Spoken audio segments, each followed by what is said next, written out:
Et bonsoir Adi. Bonsoir Nidia. Alors aujourd'hui on parle réseaux sociaux avec le portrait de Rabilam, un influenceur d'origine sénégalaise qui vit en Italie, un succès international.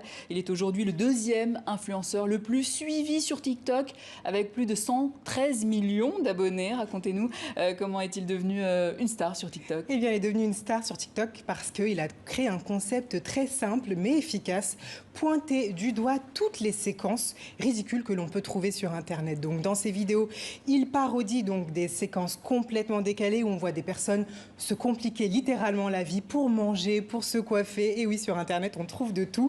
Et à chaque fois que Rabilam tombe sur l'une de ces séquences, eh bien, il fait une vidéo. Et pour ceux qui ne le connaissent pas, je sais que vous le connaissez, vous Nidia. Ah bah évidemment. Mais pour ceux qui ne le connaissent pas, petit extrait, regardez.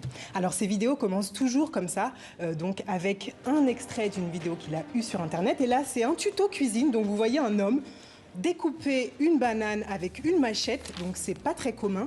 Et à côté, eh bien notre ami Rabilam arrive pour proposer un autre moyen d'éplucher une banane. Autre méthode. Voilà. Plutôt classique en fait, qu'on fait tous depuis la nuit des temps. Et voilà. Et c'est comme ça qu'il signe la fin de ses vidéos. Avec un air un peu hébété pour dire mais pourquoi vous vous compliquez la vie à faire des choses aussi simples. Donc aujourd'hui, ces vidéos, ces activités sur TikTok lui permettent de vivre aisément. Il crée des partenariats donc avec des marques, de la publicité. À chaque fois qu'une publicité donc est diffusée sur ces vidéos TikTok, eh bien Rabilam peut empocher jusqu'à 170 000 $. Ah ouais, quand même. C'est quand même assez conséquent. Ça donne envie. Ça donne envie. On va devenir TikToker. On va peut-être y penser.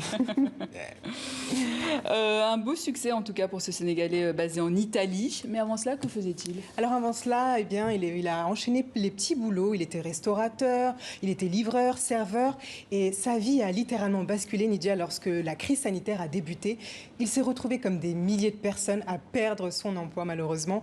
Et il s'est dit, tiens, je vais m'inscrire sur TikTok, essayer de casser l'ennui et de faire des vidéos pour changer un peu l'ambiance quotidienne. Et c'est un succès phénoménal pour Rabilam qui enchaîne donc les followers. Tout le monde le suit et ce, dans le monde entier, en Italie, au Sénégal, son pays natal, mais également aux États-Unis où il rencontre beaucoup de succès.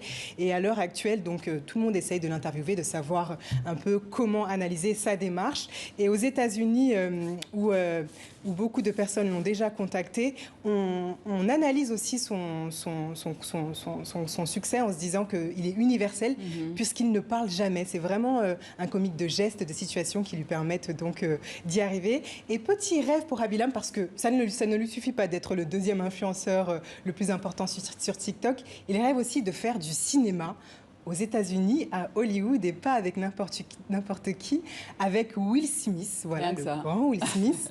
Et je peux vous dire qu'il s'en rapproche vraiment, puisque dernièrement, il a été invité donc à une cérémonie à Venise. Il s'agit de la Mostra de Venise, où voilà, Rabilam s'est vêtu de son plus beau costume et de son plus beau sourire.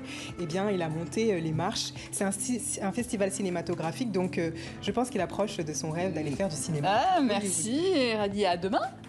Et quant à nous, on se dit également à demain.